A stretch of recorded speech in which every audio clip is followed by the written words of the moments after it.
urukungu mu masaka rugiye gutwikwa. Matayo igice cya 13 umurongo wa 24. Umugani w'urukungu mu masaka. Nuko abacira undi mugani aravuga ati, ubwami bwo mu ijuru bugereranywa n'umuntu wabibye imbuto nziza mu murima we. Nuko abantu basinziriye, umwanzi araza abiba urukungu mu masaka, aragenda. Bene data, hano harimo isomo. Nuko abantu basinziriye, umwanzi araza abiba urukungu mu masaka, aragenda. Twirinde bakristu gusinzira. Twirinde gusinzira. Hano twakuramo isomo rivuga ngo twirinde gusinzira kugira ngo umwanzi ataza kubiba urukungu mu mitima yacu, akatubibamo urukungu dusinziriye. Twirinde gusinzira, dukunde gusenga, dukunde kuba mu ijambo ry'Imana kandi turyumvire. Dukomeje gusoma. Hanyuma nuko amasaka amaze kumera no kwera, urukungu narwo ruraboneka. Buriya iyo amasaka akiri matoya, bene data, mwene data unkurikiye, ntago urukungu rugaragara y'amasaka akiri matoya. Ariko iyo amaze gukura, urukungu ruraboneka, n'amasaka kuko aba yakuze akagaragara. Niko ijambo ry'Imana riri kutubwira ngo nuko amaze kumera no kwera, urukungu narwo ruraboneka. Abagaragu be baraza babaza umutware bati, mutware, ntiwabibye imbuto nziza mu murima wawe? Hariho akabazo. None urukungu rurimo rwavuye he? Hariho akabazo. Ati, umwanzi niwe wagize atyo. Uwo ni Yesu wababwiraga. Abagaragu be baramubaza bati, noneho urashaka ko tugenda tukarurandura? Hariho akabazo. Nawe ati, oya, ahari nimurandura urukungu murarandurana n'amasaka, mureke bikurane byombi, bigeze igihe cyo gusarurwa. Mu isarura nzabwira abasaruzi nti, mubanze muteranye urukungu, muruhambire imitwaro rutwikwe, maze amasaka muyahunike mu kigega cyanjye. Mwakire neza ijambo ry'Imana, mwene data wowe unkurikiranye kuri YouTube channel Eric Ubuntu bwa Yesu. Amazina yanjye nitwa Eric Hatumimana, ndi inshuti na Yesu. Imana impaye iri jambo rifite insanganyamatsiko igira iti urukungu mu masaka rugiye gutwikwa. Urukungu mu masaka rugiye gutwikwa. Imana idufashe, Imana itugirire neza. Wisuzume, nanjye nisuzume, naba ntari urukungu kandi urukungu mu masaka. Bene data bakundwa na Yesu, dukwiriye kuba maso. Iri jambo dusomye bigaragaye yuko umwanzi ajya biba urukungu igihe twasinziriye. Yego, igihe wabaye umunyantege nkeya mu bijyanye no gusenga, mu bijyanye no guteranira hamwe n'abandi ngo mucyazanye muhugurane.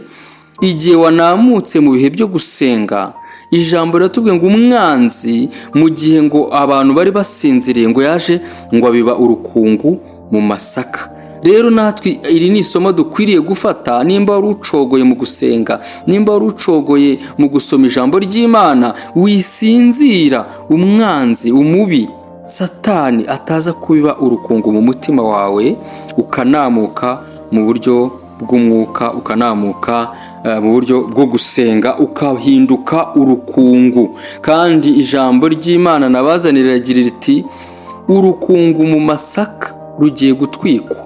Uramenye rero utaba uri mu itorero, mu rusengero, muteraniye hamwe n'abandi. Buriya mu rusengero hari abantu benshi batandukanye, ariko biragaragara ko harimo urukungu, hakaba harimo n'amasaka. Imana ishimwe, Imana idufashe, Imana itugirire neza. Buriya rero iyo amasaka agiterwa, nibyo navugaga, iyo atarakura akizamuka, udashobora gutandukanya urukungu n'amasaka. Niko binameze mu rusengero.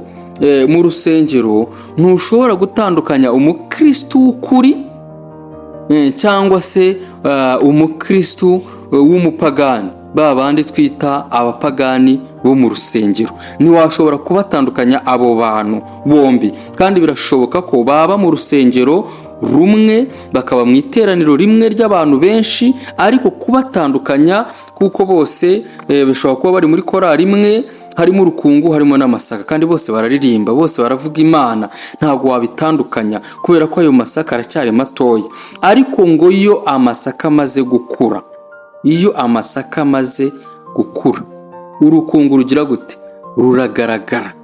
Ruragaragara, amasaka akagaragara. Yesu rero yaravuze ati mureke bikurane byombi, urukungu n'amasaka mureke bikurane byombi, bigere igihe cyo gusarurwa. Ngo azabwira umusaruzi, azabwira abasaruzi, byagaragaye, byarakuranye, abantu bararirimbanye, umwe ari urukungu, undi ari amasaka. Abantu babwiriza ubutumwa bwiza, abantu baricara mu rusengero ari benshi, bose barabyina, bose barasirimba, ariko harimo urukungu. Ariko ngo kubera ko bye bitarakurana ngo rugaragare urukungu n'amasaka agaragare, Yesu yaravuze ngo mureke bikurane byombi, ngo igihe cy'isarura nikigera, ngo Yesu azabwira abasaruzi ngo mugende muteranirize hamwe urukungu, muruteranyirize hamwe, nimurangiza murutwike, hanyuma amasaka muyahunike mu kigega cyanjye. Mwene data nkurikiye, aho ntiwabura urukungu mu rusengero.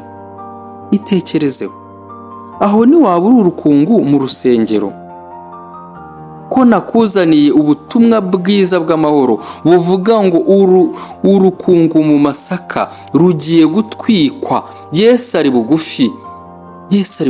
Wisuzume, witekerezeho nimba koko wera imbuto zikwiriye abihannye. Uramenya neza nimba uri urukungu cyangwa uri amasaka. Hanyuma reka dusome n'urwandiko rwa mbere Pawulo yandikiye Abakorino. Urwandiko rwa mbere Pawulo yandikiye Abakorino igice cya 5, dusome umurongo wa 9 n'uwa 10. Handitswe ngo nabandikiye muri rwa rwandiko ko mutifatanya n'abasambanyi, ariko sinavuze yuko mudaterana rwose n'abasambanyi bo mu by'iyi si, cyangwa abifuza ibibi, cyangwa abanyazi, cyangwa abasenga ibishushanyo, kuko iyo biba bityo mwari mukwiriye kuva mu isi. Imana ishimwe. Ubu butumwa bwiza rero nabwo, iri jambo ry'Imana riratwereka yuko Pawulo yandikira Abakorino yaravuga ngo nabandikiye muri rwa rwandiko ko mutifatanya n'abasambanyi, ariko arongera avuga ngo ariko sinavuze yuko mudaterana rwose n'abasambanyi. Urumva ko n'abasambanyi, urumva ko guterana mu rusengero duteranira hamwe, duterana n'abasambanyi, tugaterana n'abantu benshi bagiye batandukanye, abapagani, abakristu. Mbese Yesu Pawulo nawe yandika cyangwa Imana ikiri kutwigisha iratwereka ko guterana tudakwiriye gukumira ngo umuntu ni umusambanyi, ngo umuntu ni umusinzi, ngo umuntu ni umunyabyaha. Oya, iravuga ngo Imana irimo iratwigisha ko dukwiriye guteranira hamwe, ntabwo yigeze bitubuza. Arumva byumvikane ko rero mu rusengero habamo abantu benshi batandukanye, habamo urukungu, yego, hakabamo n'amasaka. Muri make harimo abakristu b'ukuri, hakabamo n'abapagani bo mu rusengero, niko Pawulo hano yarimo atubwira ngo nabandikiye muri rwa rwandiko ko mutifatanya n'abasambanyi. Kwifatanya nabo, hari uburyo kwifatanya nabo no guterana nabo biratandukanye. Kwifatanya nabo muri iyo mico mibi yabo, Pawulo ijambo ry'Imana rirabitubuza. Ntabwo dukwiriye kwifatanya n'abasambanyi, ariko guterana nabo dusengana ntidukwiriye kubaheza, ahubwo dukwiriye kubaha karibu, bakaza bakumva ubutumwa bwiza bwabakora ku mutima. Yesu nawe akabahindura, akabakora muri izo ngeso mbi z'ibibi, ngo ariko sinavuze yuko mudaterana rwose n'abasambanyi bo mu by'iyi si.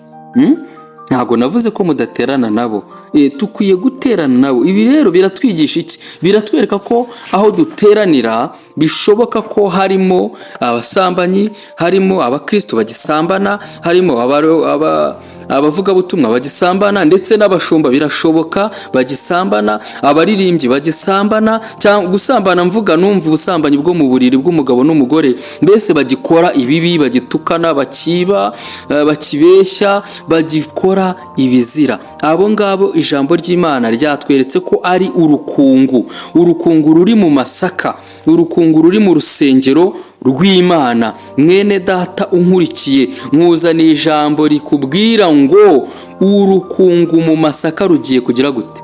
Rugiye gutwikwa.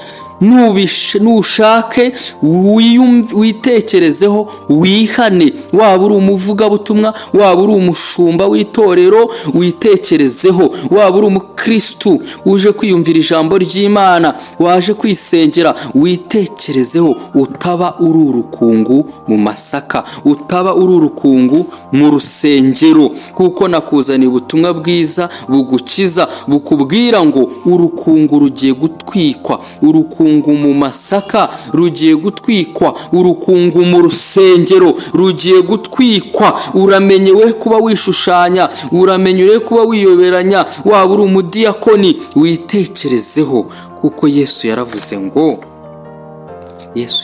ngo mureke rukurane, mureke bikurane byombi, urukungu n'amasaka bikurane byombi. Bigeze igihe cyo gusarurwa,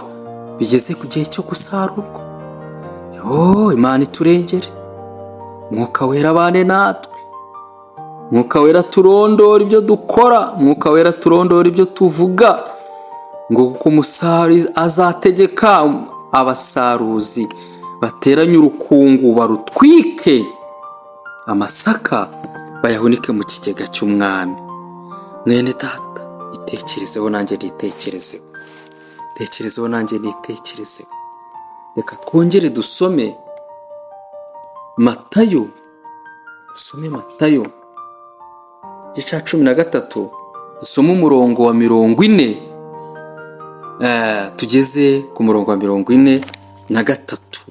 Twumve icyo Imana ikomeje kutwigisha. Bene data, Imana idusange, twe kuba urukungu mu rusengero, twe kuba urukungu mu masaka, ahubwo tube amasaka, kugira ngo umwami azaduhunike mu kigega cye. Reka dusome Ubutumwa bwiza uko bwanditswe na Matayo igice cya 13 umurongo wa 40. Haravuga ngo umva ukuntu Imana irimo kutubwira mwene data wowe nkurikiye. Haravuga ngo kuko urukungu rurandurwa, ngo nk'uko urukungu rurandurwa rugatwikwa. Muri kunyumva bene data? Muri gukurikira ijambo ry'Imana? Umva ukuntu Yesu ari kutubwira. Nk'uko urukungu rurandurwa rugatwikwa, niko bizaba ku mperuka y'isi. Umwana w'umuntu azatuma abamarayika be bateranye ibintu bigusha byose n'inkozi z'ibibi babikure mu bwami bwe, babajugunye mu itanura ry'umuriro. Niho bazaririra bakahekenyera amenyo. Icyo gihe abakiranutsi bazarabagirana nk'izuba mu bwami bwa Se. Ufite amatwi niyumve. Mwakire neza ijambo ry'Imana. Mwene data unkurikiye, ndakwinginze kubw'imbabazi z'Imana, itekerezeho.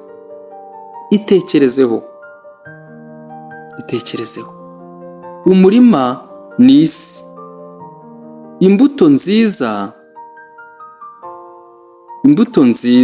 nizo abana b'umwami. Ni abana b'umwami. Urukungu ni abana b'umubi. Urukungu ni abantu bakorera Satani, ni abakristo bakorera Satani. Ariko imbuto nziza zigereranywa n'abana b'umwami, abana b'Imana. Ariko urukungu rukagereranywa n'abana b'umubi, abana ba Satani, abakunda kumvira Satani mu by'abashuka bakora ibyaha. Ndakwinginze mwene data, itekerezeho kubwira ijambo dusomye ngo umwana w'umuntu azategeka, azabwira abamarayika be baze, abamarayika be baze bateranye urukungu, ibintu byose bigusha babikure mu bwami bwe. Abakora ibibi, inkozi z'ibibi zitwikwe, ngo niho bazahekenyera amenyo. Ariko ngo abakiranutsi bazarabagirana nk'izuba mu bwami bwa Se. Abakiranutsi bazarabagirana nk'izuba mu bwami bwa Se. Aho abakiranirwa, aho inkozi z'ibibi, abakora ibibi bazaba barimo bashya, bagurumana, bari mu itanura ryaka umuriro, bari guhekenya amenyo, bari gushinyiriza, uburibwe ari bwinshi. Abanze kumvira Imana, abanze kwizera Yesu nk'umwami n'umukiza, abanze kumwumvira, kuko hari n'abavuga ko bamwizeye ariko badakora ibyo ashaka, badakora ibyo abategeka. Kandi Yesu yaravuze ngo ni ukuri ngo abavuga ngo mwami siko bose bazinjira mu bwami bw'Imana, ngo keretse abakora ibyo Data wo mu ijuru ashaka. Mukristo nkurikiye, nimba uri umukristo ukaba utari kumvira ijambo ry'Imana, ngo ukore ibyo ijambo ry'Imana rikubwira, uramenye wihane. Nkuzaniye ubutumwa bwiza bukubwira ngo urukungu mu masaka rugiye gutwikwa. Yesu ari bugufi kandi urukungu ruzagaragara. Nimba wishushanya mu rusengero ukaba uri urukungu mu masaka, ndakwinginze kubw'ubu butumwa bwiza wumvishe, ihane. Yesu aracicaye ku ntebe y'imbabazi. Ahari uyu munsi waba umukristo w'ukuri, waba amasaka ukava mu rukungu. Imana iguha umugisha wowe wumvishe buno butumwa bwiza bukubwira ngo urukungu mu masaka rugiye gutwikwa, kugira ngo witekerezeho, wihane, uve mu rukungu, ube amasaka meza. Umwami naza azaguhunike mu kigega, umwami naza uzarabagirane nk'uko ijambo ry'Imana ritubwiye, uzarabagirane mu bwami bwa papa, mu bwami bwa dadi wa twese uri mu ijuru, mu munezero mwinshi we kuzatwikwa, aho uzajugunywa mu itanura ryaka umuriro mu gihe uzaba uri urukungu, waranze kwihana neza, waranze gukizwa neza, ukazaba uri guhekenya amenyo mu muriro utazima. Rero nari nkuzanira ijambo ngo witekerezeho maze wihane. Humura, Yesu aracyicaye ku ntebe y'imbabazi, kandi ubutumwa bwiza buziye kugira ngo nibugutsinda upfukama aho uri, wapfukama mu nzu yawe, wapfukama ku buriri, wapfukama ku kazi aho uri kumva ubutumwa bwiza, aho uri kugenda mu mutima wakwihana, wafata icyemezo cyo kureba urusengero ujyamo, ugafata icyemezo ugakizwa, kandi ugakizwa neza, we kuba urukungu mu rusengero. Imana itanga amahoro iguha umugisha, kandi wowe utarizera Yesu Kristo ukwiye kumwizera, kuko utamwizera byamaze gucirwaho iteka, ntawe uzajya kwa data Yesu atamujyanye, kuko nta rindi zina tuboneramo agakiza ni iryo zina rya Yesu, nta rindi zina tuzaboneramo ubugingo buhoraho, ni ukwizera Kristo Yesu. Nimba utaramwizeraho ukaba warukurikiranye ubutumwa bwiza kuri YouTube channel Eric ubuntu bwa Yesu, ndakugira inama isumba izindi, mwizere, fata icyemezo umwizere, fata icyemezo ukizwe, kandi ukizwe neza umaramaje, tuzabane mu bwami bwo mu ijuru. Imana itanga amahoro ibaha umugisha. Uwashaka kumamagara yamamagara kuri 0788755664. Imana itanga amahoro ibahe umugisha. Kubw'urukundo rwa Yesu ndabakunda cyane. Bye. Amen.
Amazina yanjye nitwa Hatumimana Eric.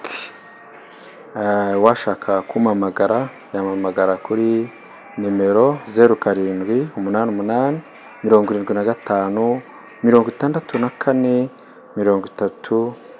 0775756431, cyangwa se ukambona kuri YouTube channel ukandikamo Eric ubuntu bwa Yesu. Eric ubuntu bwa Yesu. Imana itanga amahoro iba